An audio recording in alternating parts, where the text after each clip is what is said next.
Gold, trusted gold buyers. మీరు తాకట్టు పెట్టిన బంగారాన్ని విడిపించి ఈ రోజు ఉన్న మార్కెట్ ధరకు కొనబడను.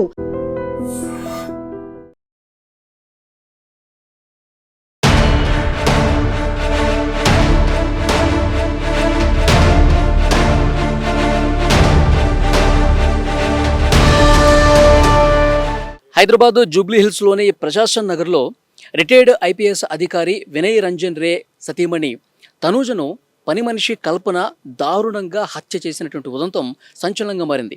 అంటే ఇంట్లో పనిచేసేటటువంటి నేపాలీ ముఠాలు, నేపాలీ పని మనుషులు ఎంత దారుణంగా ప్రవర్తిస్తున్నారు, కేవలం డబ్బు కోసం ఎంత దుర్మార్గానికి తెగబడుతున్నారు అన్నది కూడా క్లియర్గా అర్థమవుతుంది. ఇక్కడ మీరు చూస్తున్నటువంటి ఈ ఇల్లు రిటైర్డ్ ఐపీఎస్ అధికారి వినయ్ రంజన్ రే నివాసం ఇది.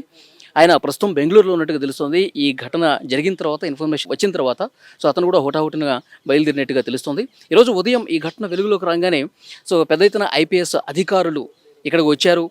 ఎమ్మెల్యే దానం నాగేంద్ర వచ్చి పరిశీలించారు, సిపి సజ్జనర్ గారు పరిశీలించారు, డీజీపీ సివి ఆనంద్ గారు ఘటనా స్థలాన్ని పరిశీలించారు.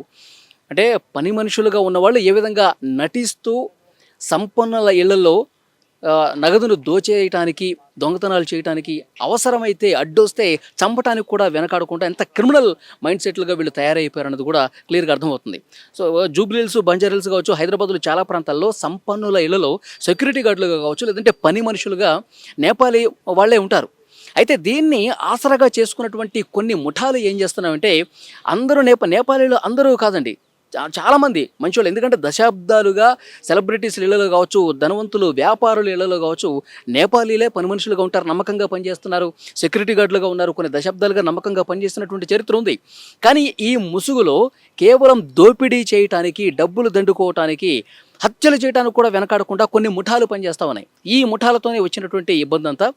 ఆ ముఠాలు కూడా నేపాలీ నేర ప్రవృత్తి కలిగినటువంటి వాళ్ళు ఈ ముఠాలుగా ఏర్పడి హైదరాబాద్ కావచ్చు, బెంగళూరు కావచ్చు, పూణే కావచ్చు, ముంబై కావచ్చు, ఇట్లా మెట్రో సిటీస్ అన్నిట్లో కూడా ఆ గ్యాంగులు దిగిపోయి నేపాలీ పని మనుషులుగా, నేపాలీ సెక్యూరిటీ గార్డులుగా, వాళ్ళు మామూలుగా ఉన్నటువంటి నేపాలీ పని మనుషుల్లో వాళ్ళు చొరబడి ఈ విధంగా ఒక ప్లాన్ ప్రకారం, ఒక పకడ్బందీ స్కెచ్ ప్రకారం 3 నెలల పాటు మంచిగా పనిచేయండి, 3 నెలల పాటు ఏ అనుమానం లేకుండా యాక్ట్ చేయండి, ఆ తర్వాత అదును చూసుకొని మీరు దొంగ దెబ్బ కొట్టండి, ఇంట్లో ఉన్నటువంటి ప్రతి విషయాన్ని, ఇంట్లో ఎక్కడ బంగారం ఉంది, ఎక్కడ డబ్బు ఉంది, ఇవన్నీ కూడా మీరు పనిచేస్తున్న క్రమంలో అన్నీ మీకు తెలుస్తాయి. తెలిసిన తర్వాత మీరు అదును చూసుకుని దోచేయండి అని ఒక పక్కా ప్లాన్ ప్రకారం కొన్ని ముఠాలు పనిచేస్తున్నాయనటానికి డెఫినెట్గా ఇది ఒక సజీవ సాక్ష్యంగా కనిపిస్తోంది. పోలీసు అధికారులు కూడా దృష్టి పెట్టారు. ఈ ఘటనని చాలా సీరియస్గా తీసుకున్నటువంటి పరిస్థితి ఉంది. అంటే పోలీసు అధికారుల నివాసాల్లో కూడా భద్రత లేదా అన్నటువంటి ప్రశ్న ఉత్పన్నమవుతుంది. డెఫినెట్గా సీరియస్గా పోలీసు యంత్రాంగం దీని మీద దృష్టి పెట్టింది. పని మనిషి ఎవరైతే కల్పన ఉన్నారో ఆమెకి మరొక 2 కూడా సహకరించినట్టుగా తెలుస్తోంది. అదను చూసుకుని ఐపీఎస్ అధికారి భార్య తనూజ నోట్లో గుడ్డలు కుక్కి ఊపిరాడకుండా చేసి గొంతు నులిమి చంపేసినట్టుగా తెలుస్తోంది. ప్రస్తుతం బాడీ కూడా పోస్ట్మార్టం నిమిత్తం ఆసుపత్రికి తీసుకెళ్లారు. పోస్ట్మార్టం పూర్తి అయిపోయిన తర్వాత మళ్ళీ నివాసానికి తీసుకొచ్చినటువంటి పరిస్థితి ఉంది. అంటే ఎంత పకడ్బందీగా స్కెచ్ వేసి ఇంట్లో ఉన్నటువంటి విలువైనటువంటి వస్తువులు కావచ్చు, బంగారం దోచుకోవటానికి నేపాలీ ముఠాలు ఏ విధంగా పనిచేస్తున్నాయో అర్థమవుతుంది. వీళ్ళు ముగ్గురు కూడా దోచుకుని వెళ్ళిపోయారు. అక్కడ కల్పన పని మనిషి, ఆమెకు సహకరించిన 2, వీళ్ళ ముగ్గురు కూడా పరారులు ఉన్నట్టుగా తెలుస్తోంది. డబ్బు ఎంత పోయింది, ఏ మేరకు ఆభరణాలు పోయినాయి, బంగారం పోయిందన్నది కూడా పోలీసుల ఇన్వెస్టిగేషన్లో బయటకు వచ్చే అవకాశం అయితే చాలా స్పష్టంగా కనిపిస్తుంది. అయితే ఇక్కడ ప్రధానంగా నేపాలీలు ఈ రకమైనటువంటి దుశ్చర్యలకు పాల్పడుతున్న నేపథ్యంలో ఒక పెద్ద ఎత్తున చర్చ జరుగుతుంది. ఇప్పటికే వేలాదిగా ఈ హైదరాబాద్ కావచ్చు, జూబ్లీ హిల్స్, బంజారా హిల్స్ కావచ్చు, మెట్రో సిటీస్లు కావచ్చు, కొన్ని వేల మంది నేపాలీలు పనిచేస్తున్నారు సెక్యూరిటీ గార్డులుగా, లేదంటే కనుక ఇట్లా పని మనుషులుగా. సిపి సజ్జనర్ గారు కూడా మీడియాతో మాట్లాడుతూ నేపాలీలు పనిలో పెట్టుకున్నటువంటి నేపాలీల పట్ల ఒక కంట కనిపెట్టాల్సినటువంటి అవసరం ఉంది. ఎవరు కూడా నేపాలీలని ఎంకరేజ్ చేయొద్దు మీ ఇంట్లో పని చేయడానికి, వాళ్ళు ఎప్పుడు ఏ విధంగా ప్రవర్తిస్తారో తెలియనటువంటి పరిస్థితుంది.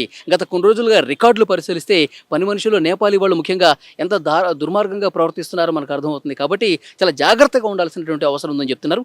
అయితే ఈ ముఠాలు ప్రస్తుతం ఎక్కడెక్కడ ఉన్నాయి, ఏ ఇళ్లలో ఉన్నాయి, ఇవన్నీ కూడా రికార్డులన్నీ కూడా పరిశీలిస్తూ ఉన్నారు.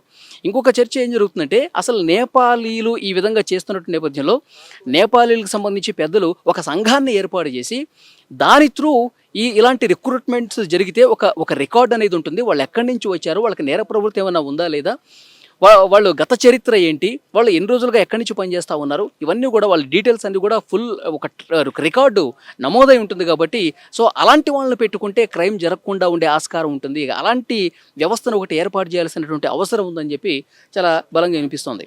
సో ఇక్కడ మీరు చూస్తున్నారు, ఇదే ఇంట్లో రిటైర్డ్ ఐపీఎస్ అధికారి వినయ్ రంజన్ రే సతీమణి తనూజ దారుణ హత్యకు గురైనటువంటి పరిస్థితి ఉంది.